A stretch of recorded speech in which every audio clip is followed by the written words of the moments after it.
بسم اللہ الرحمن الرحیم۔ السلام علیکم دوستو، آج کی ویڈیو میں ہم اللہ کے نبی حضرت یوسف علیہ السلام اور عزیز مصر کی بیوی کا واقعہ بیان کرنے جا رہے ہیں، لہٰذا ویڈیو کو سکپ مت کیجیے، آخر تک ویڈیو دیکھیے۔ اگر چینل پر نئے ہیں تو چینل کو سبسکرائب کر لیں تاکہ آئندہ آنے والی ویڈیو آپ تک پہنچتی رہے۔ بچپن کی پہلی مصیبت یا آزمائش نے کنعان کی بدوی زندگی سے نکال کر تہذیب و تمدن کے گہوارہ مصر کے ایک بہت بڑے گھرانے کا مالک بنا دیا۔ غلامی میں اکائی اسی کو کہتے ہیں۔ اب وقت کی دوسری اور کھٹن آزمائش شروع ہوئی، وہ یہ کہ حضرت یوسف علیہ السلام کا جوانی کا عالم تھا، حسن و خوبروئی کا کوئی پہلو ایسا نہ تھا جو ان کے اندر موجود نہ ہو۔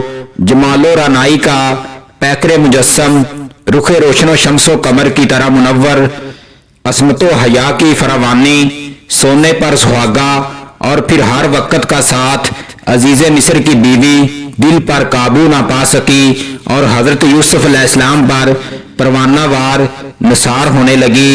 مگر حضرت ابراہیم علیہ السلام کا پوتا حضرت اسحاق علیہ السلام اور حضرت یعقوب علیہ السلام کا نور دیدہ، خانوادہ نبوت کا چشم و چراغ اور منصب نبوت کے لیے منتخب، بلا اس سے یہ کس طرح ممکن تھا کہ ناپاکی اور فحش میں مبتلا ہو اور عزیز کی بیوی کے ناپاک عزائم کو پورا کرے۔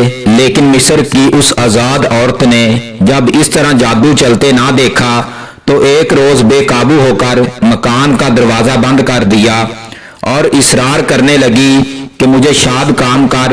حضرت یوسف علیہ السلام کے لیے یہ وقت سخت آزمائش کا تھا۔ شاہی خاندان کی نوجوان عورت، شعلہ حسن سے لالا رو، محبوب نہیں بلکہ عاشق، عریش حسن و زینت کی بے پناہ نمائش، عشوہ ترازیوں کی بارش۔ ادھر حضرت یوسف علیہ السلام خود نوجوان، حسین اور حسن کی خوبی سے آشنا، دروازے بند، رقیب کا خوف نہ ڈر، ملکہ خود ذمہ دار۔ مگر ان تمام سازگار حالات نے کیا حضرت یوسف علیہ السلام کے دل میں ایک لمحہ کے لیے بھی عزیز مصر کی بیوی کی حوصلہ افزائی کی؟ کیا اس کے دل نے قرار چھوڑ کر بے قراری اختیار کی؟ کیا نفس نے جہان قلب کو ایک لمحہ کے لیے بھی متزلزل کیا؟ نہیں، ہرگز نہیں، بلکہ اس کے برعکس اس پیکر عصمت، امین نبوت، صبت وحی الہی نے دو ایسے دلکش اور محکم دلائل سے مصری عورت کو سمجھایا جو ایک ایسی ہستی سے ہی ممکن تھے جس کی تربیت براہ راست آغوش الہی میں ہوئی ہو۔ فرمایا، یہ ناممکن ہے اللہ کی پناہ میں اور اس کی نافرمانی کروں جس کا اسم جلالت اللہ ہے اور وہ تمام کائنات کا مالک ہے۔ اور کیا میں اپنے اس مربی عزیز مصر کی امانت میں خیانت کروں جس نے غلام رہنے کی بجائے یہ حرمت و عزت عطا کی؟ اگر میں ایسا کروں تو ظالم ٹھہروں گا اور ظالموں کے لیے انجام و معال کے اعتبار سے کبھی فلاح نہیں ہے۔ مگر عزیز مصر کی بیوی پر اس نصیحت کا مطلق اثر نہ ہوا اور اس نے اپنے ارادے کو عملی شکل دینے پر اصرار کیا۔ تب حضرت یوسف علیہ السلام نے صاف انکار کر دیا۔ قرآن مجید نے اول سے آخر تک اس واقعے میں عزیز مصر کی بیوی کی شناخت کار اور حضرت یوسف علیہ السلام کی عصمت و جلالت کا تذکرہ فرمایا ہے۔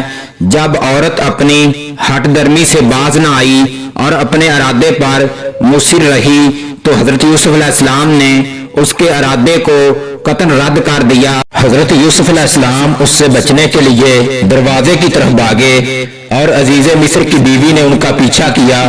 دروازہ کسی طرح کھل گیا، سامنے عزیز مصر اور عورت کا چچا زاد بھائی کھڑے نظر آئے۔ عورت کا عشق ابھی خام تھا، اس لیے وہ صحیح حال کہنے پر قادر نہ ہوئی اور اصل حقیقت کو چھپانے کے لیے غیظ و غضب میں آ کر کہنے لگی کہ ایسے شخص کی سزا قید خانہ یا دردناک عذاب کے علاوہ اور کیا ہو سکتی ہے جو تیرے اہل کے ساتھ ارادہ بد رکھتا ہو۔ حضرت یوسف علیہ السلام نے اس کے مکر و فریب کو سنا تو فرمایا کہ یہ اس کا بہتان ہے، اصل حقیقت یہ ہے کہ خود اس نے میرے ساتھ ارادہ بد کیا تھا، مگر میں نے کسی طرح نہ مانا اور بھاگ کر باہر نکل جانا چاہتا تھا کہ اس نے پیچھا کیا اور سامنے آپ نظر آ گئے تو اس نے یہ جھوٹ گاڑ دیا۔ عزیز کی بیوی کا چچا زاد بھائی ذکی، فطین اور بہت ہوشیار تھا۔